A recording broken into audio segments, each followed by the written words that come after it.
going on, guys? I'm back. Kinda. I'm still a little under the weather. Not as bad as I was, but I'm still a little under the weather. So the energy is still going to be here because I'm still going to bring it. It's just maybe I'll cough once or twice. I can't guarantee that, but I'm going to try my hardest. So what's going on, you guys? Gaming out of here. Back here with another video. Today there was some interesting news that popped over there from Windows Central and just Obsidian in general. It was a huge update, a massive update, actually, when it comes to Grounded. And then I started sitting there thinking, everybody gather around, sit down, get some popcorn. Let's have a little bit of a conversation. I'm starting to think that PlayStation would have killed to be Xbox right now, because they had the games as a service that they wanted. They had the services that they wanted, which was something like Game Pass, because clearly they've done nothing but mimic them. Microsoft has stuff like Sea of Thieves, Grounded. Now they got Call of Duty Warzone 2. They got all these ad revenues when it comes to games as a service. And now with Obsidian launching even more content when it comes to Grounded, it's interesting to see what's going to come next from all of these studios. State of Decay, that's been a prominent studio that's been doing nothing but increasing the volume of content, even though that game came out in like 2018, maybe even sooner than that. Someone put in the comment section below when State of Decay 2 came out. I think 18 is way too late. It was probably like 16. I can't remember. But knowing that these games have been out this long and people still play them. Sea of Thieves. Even I was skeptical of that game. It was laughed out of the house. It had to fight its way back in the house. But I bet you, hands and foot, that you ask PlayStation, especially Jim Ryan's vision of PlayStation, they'd have loved games as successful as Sea of Thieves. They'd have loved games as successful as Grounded, with a community or voting on it. They wanted a community so damn bad, they went out and they bought Destiny and Bungie. And clearly, might make that as another video. I don't know. Put in the comment section below if you guys want me to talk about this whole PlayStation, Bungie thing. I'm trying to stay away. I was making too much PlayStation content, and I wasn't doing that directly because people were saying that like I was going towards like a fanboy thing. There's just a lot of PlayStation content that I particularly wanted to cover. But put in the comment section below if you want to cover that. I'll make a video. I don't know yet.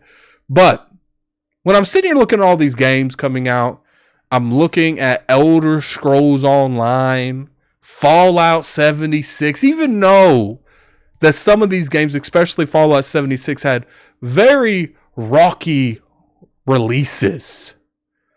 I truly believe that these are the type of games that PlayStation was really going towards.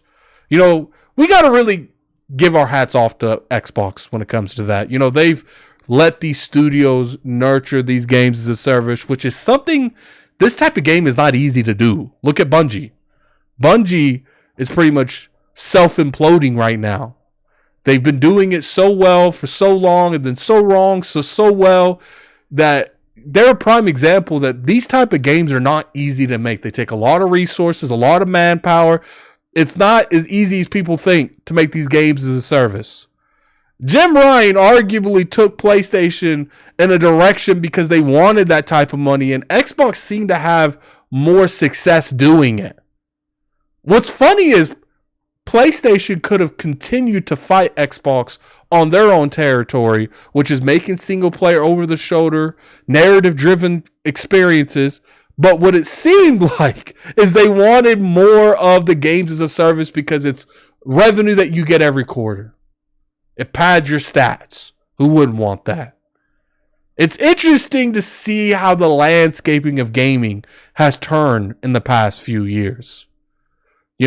I still believe that Microsoft and Xbox need some third-person action over the shoulder narrative single player experiences.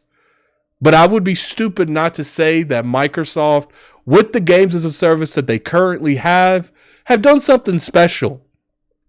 I would say the only studio that's done anything remotely like this, with so many, sure they bought some, like Elder Scrolls Online. Minecraft is another one. They have WoW now.